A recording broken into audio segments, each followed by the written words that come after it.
नमस्कार दोस्तों।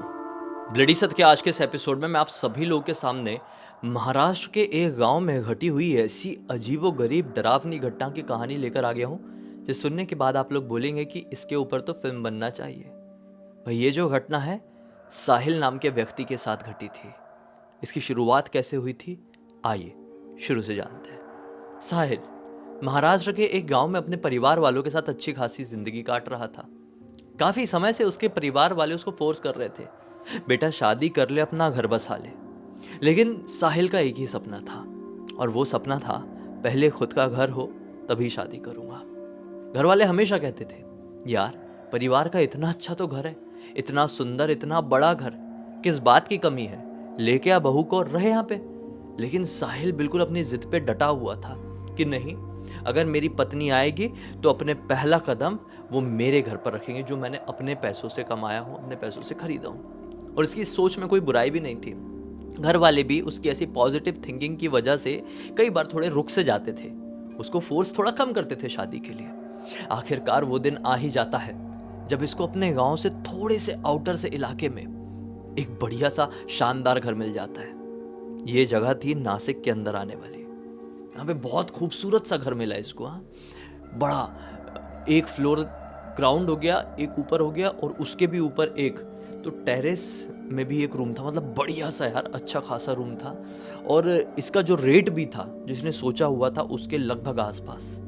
थोड़ा निगोशिएशन होता है, और जब जिस दिन डील एकदम फाइनल होनी थी, साइन करने जाना था, तो उसी रात को ये परिवार के लोगों ने, साहिल और साहिल के परिवार के लोगों ने ये डिसाइड किया कि उस घर में जाते हैं और फाइनल एक बार देख लेते हैं, अपनी तसल्ली कर लेते हैं फिर से। तो ये लोग अपनी गाड़ी उठाए और पहुंच गए उस घर के सामने।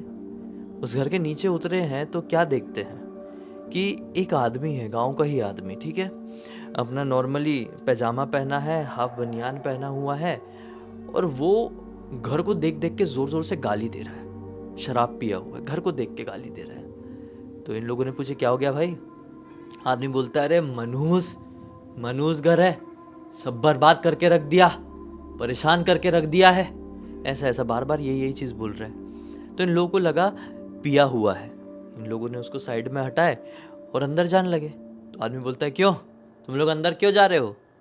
इन लोगों ने बोले कि ये जिसको मनहूस मनहूस बोल रहे हो, हमने ये घर खरीदे।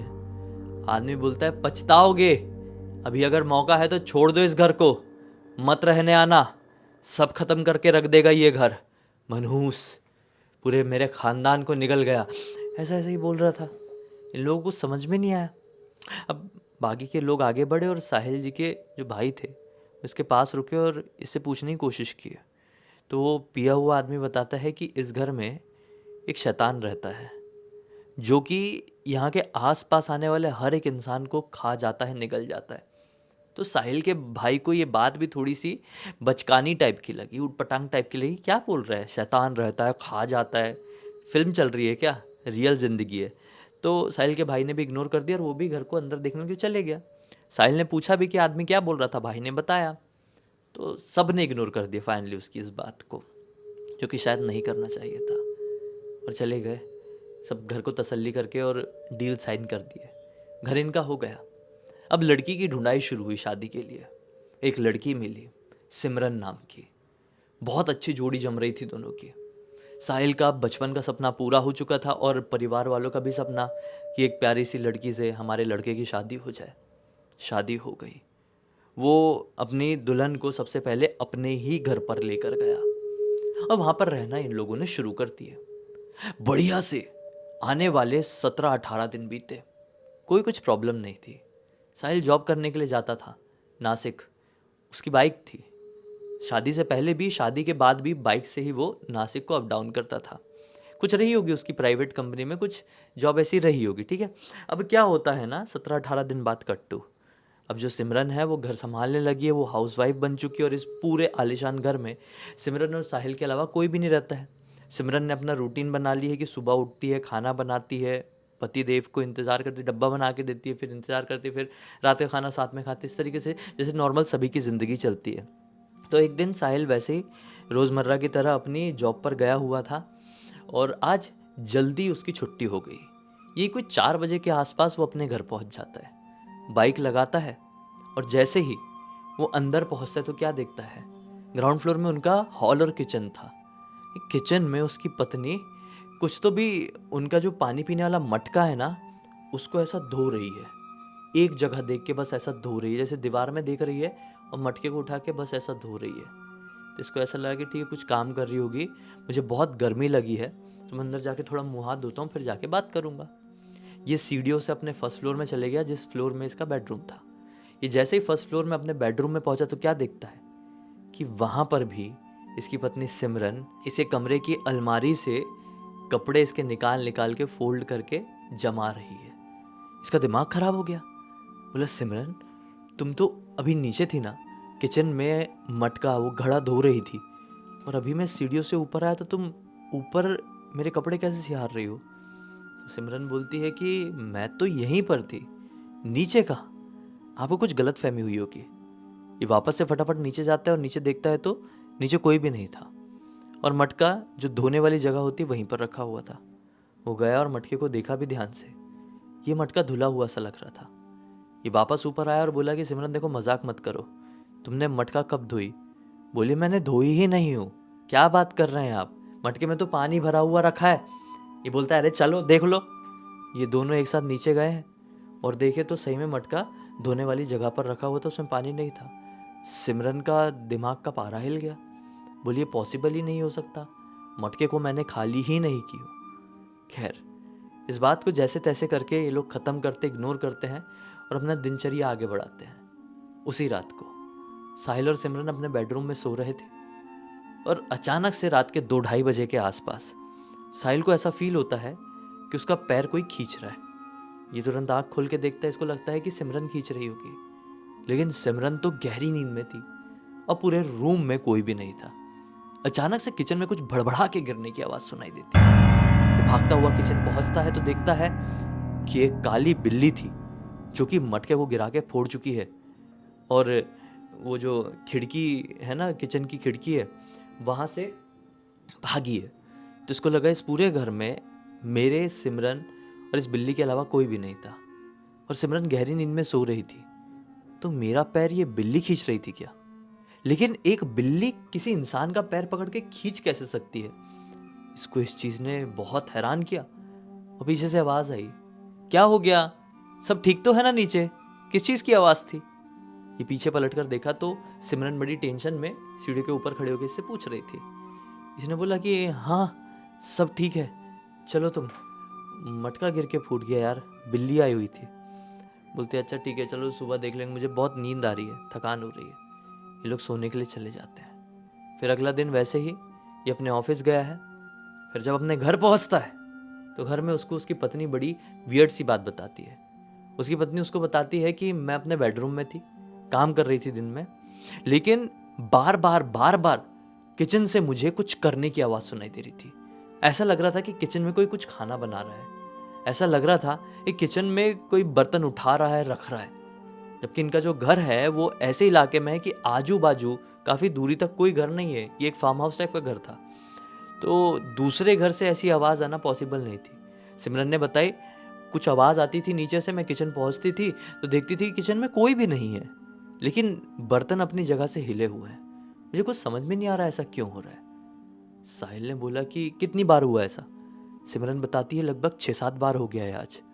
फिर मैं नीचे ही हॉल में बैठी रही देखने के लिए, जब मैं नीचे बैठी हुई थी तब कुछ भी नहीं हुआ था, और किचन की खिड़की भी बंद थी, मेन दरवाज़ा भी अंदर से बंद था, तो किसी का अंदर आने का कोई सवाल ही नहीं। और घर पे सीसीटीवी कैमरा भी इन लोगों ने लगा के रखे थे, तो सीसीटीवी कैमरा जो कि हॉल का ही कवरेज इनको देता था, तो हॉल से तो कोई एंटर किया ही नहीं था। तो इनको समझ में नहीं आ रहा था कि ये कल से चीज़ें हो क्या रही है। मनी मन इसको वो वाली बात याद थी, पिछली रात में किसी ने मेरा पैर पकड़ के खींचा था और मुझे कोई दिखाई नहीं दिया था। इसने जानबूझ के अपनी पत्नी को नहीं बताया था, और यही कारण था ये अपनी पत्नी की बातों पर ट्रस्ट कर रहा था। वरना ज़्यादातर ऐसे केस में जो लोग होते हैं, घर से बाहर होते हैं, वो घर के लोगों की बातों पर विश्वास नहीं करते। अगर कोई बताता है कि अपने घर में ऐसी अजीबोगरीब घटनाएं घट रही, अपने घर में कोई भूत आ गया फॉर एग्जाम्पल, तो जो बाहर काम कर रहा है ना, वो आदमी विश्वास नहीं कर पाता। उसको लगता है मेरा घर नॉर्मल ही तो है, जब तक कोई घटना खुद के साथ नहीं होती है। इन शॉर्ट यही मतलब है कि कोई भी उस घटना के ऊपर विश्वास नहीं करता है, अगर वो घटना पैरानॉर्मल वर्ल्ड से जुड़ी हुई है। और यहाँ पर ये घटना दोनों के साथ हो रही थी। और आज रात को जब ये लोग सोए तो अब सिमरन को फील होता है 2-2:30 बजे कि मेरा पैर पकड़ के कोई खींच रहा है। देखो, सिमरन को नहीं पता था कि साहिल के साथ सेम कांड पिछली रात को हुआ है। सिमरन को ऐसा फील हुआ मेरा पैर पकड़ के कोई खींच रहा है, तो तुरंत आँख खोली कि कौन खींच रहा है। इसको लगा साहिल ही खींच रहा है, लेकिन ऐसे अजीब तरीके से इतनी जोर से पकड़ के कि पैर दुख जाए। इसने जैसे अपनी आँख खोली तो क्या पाई कि साहिल इसके बाजू में ही सो रहा है और साहिल ने एक भी कपड़ा नहीं पहना हुआ है, बिना कपड़ों के सो रहा है। तो इसको अजीब लगा, साहिल को उठाई, सुनिए आप ऐसे क्यों सो रहे हैं, क्या हो गया आपको? तो एकदम घबरा कर उठा, बोला शिट, मैं तो कपड़े पहन के सो रहा था यार, ये कपड़े मेरे कपड़े कहाँ है मेरे? सिमरन बोलती मुझे नहीं पता, ये अपने कपड़े ढूंढने लगता है।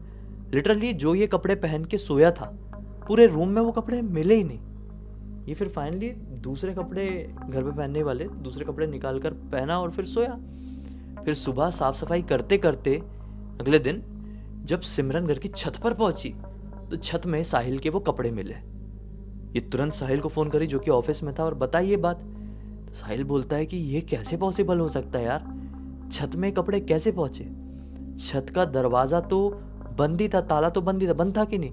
सिमरन बोलती हाँ, वो छत में जाने का ताला बंद ही था, मैं खोलकर अंदर गई थी, मतलब बाहर गई थी अपने छत में, फिर मुझे वहां से आपके कपड़े मिले, कैसे पॉसिबल हो सकता है? इन लोगों को कुछ समझ में नहीं आता है। ये बोलती कि ठीक है आप फोन रखिए। मनी मन इसको ये बात सताती, एक हिंट मिलने लगा, एक इसकी अंतरात्मा इसको कहने लगी सिमरन को कि घर में कुछ गड़बड़ है, किसी से बात कर। सिमरन अपने एक रिलेटिव को फ़ोन लगाती है जो थोड़े जानकार थे इन सब चीज़ों के बारे में। छत से ही ये बातें उनसे शेयर करती है। तो जानकार कहते हैं कि हो ना हो तुम्हारे घर में कुछ बाहरी हवा है।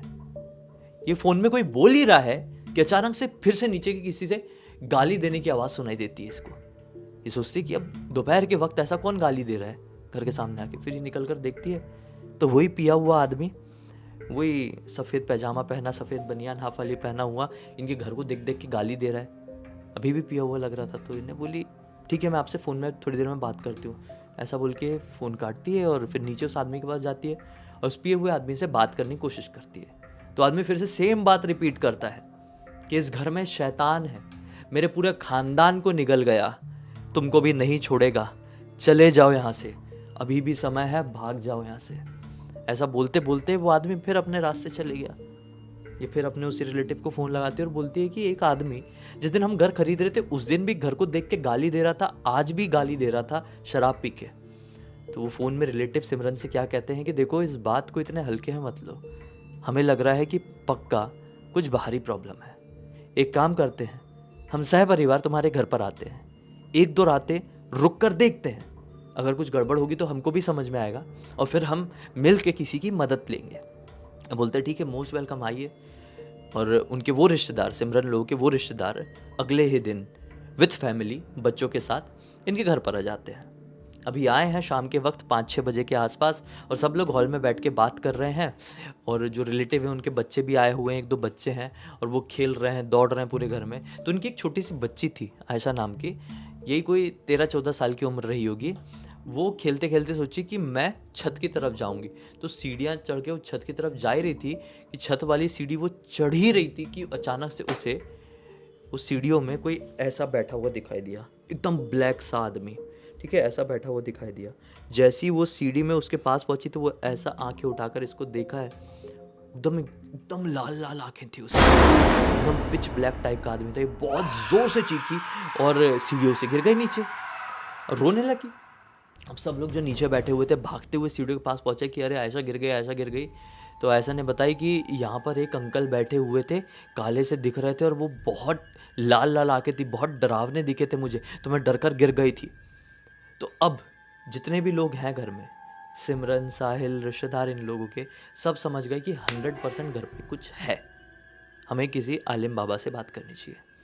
लोग आलिम बाबा से बात करने के लिए पहुँचे, जानकार जो नासिक में रहते थे आलिम बाबा। आलिम बाबा ने बोले कि ठीक है हम घर पर आएंगे, देखेंगे। वो घर पर आते हैं, घर पे पवित्र जल छिड़कते हैं, कुछ पढ़ाई करते हैं और फिर फाइनली कहते हैं कि देखो इस घर में जो कुछ भी होगा हम इस घर के आंगन की मिट्टी अपने घर पर लेकर जा रहे हैं, इसको हम अपनी तकिया के नीचे रखकर सोएंगे जो कुछ भी होगा हमें सपने में दिखाई दे देगा, कल सुबह का इंतज़ार करो। अब वो मिट्टी लेकर गए, अपने तकिए में रखकर सोए होंगे। अगले दिन इनके घर पर आते हैं और कहते हैं कि जितनी जल्दी हो सके इस घर को खाली कर दो।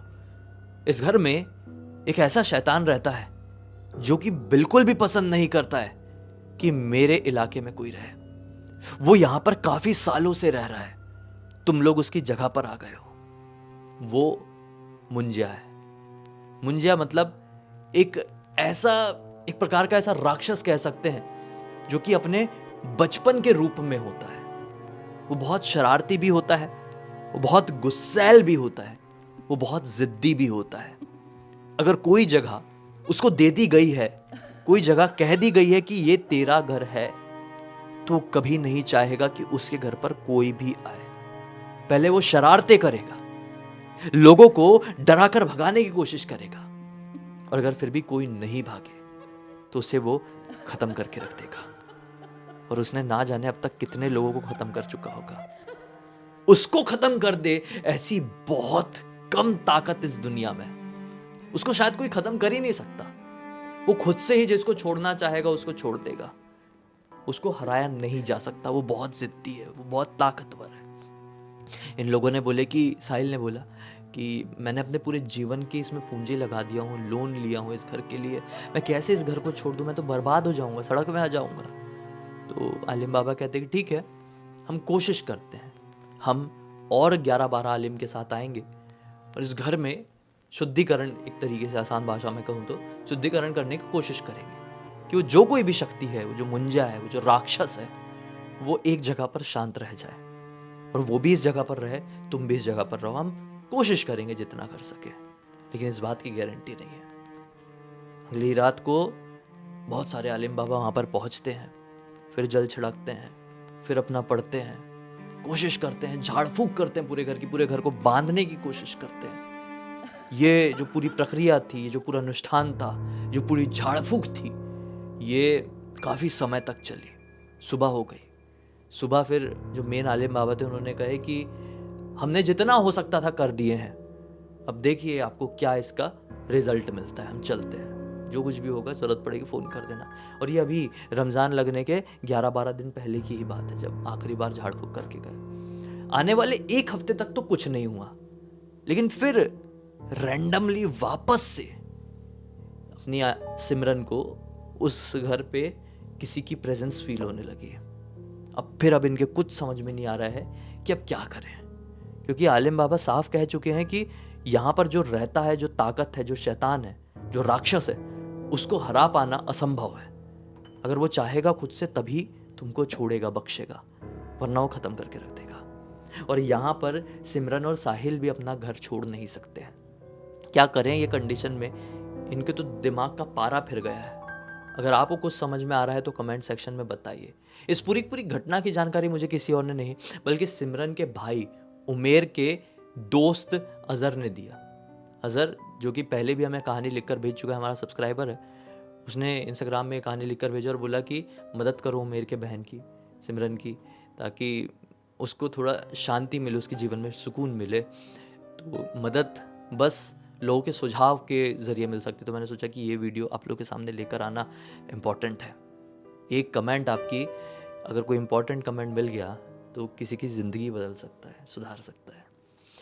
खैर, अब इसी के नोट के साथ इस कहानी का अंत कर देते हैं। अब तक इस वीडियो को देख लिए हैं तो लाइक ज़रूर कर देना, चैनल को सब्सक्राइब करके बेल आइकन दबा के ऑल के ऑप्शन में क्लिक करना, क्योंकि इसी तरह के हैरान कर देने वाले खौफनाक वीडियोस डेली आप लोग के सामने लेके आते रहते हैं। इंस्टाग्राम की लिंक इस वीडियो के डिस्क्रिप्शन बॉक्स में मिल जाएगी, क्लिक करके डायरेक्टली वहाँ पर पहुँच जाना। इसी तरह की कोई भी कहानी, टॉपिक या जानकारी आप लोग के पास भी है तो लिंक भेजना, हो सकता है हमारा अगला वीडियो कल आपके हिसाब से बन रहा हो। तो चलिए कल फिर से मिलते हैं, तब तक के लिए बहुत बहुत धन्यवाद। आपका दिन शुभ हो।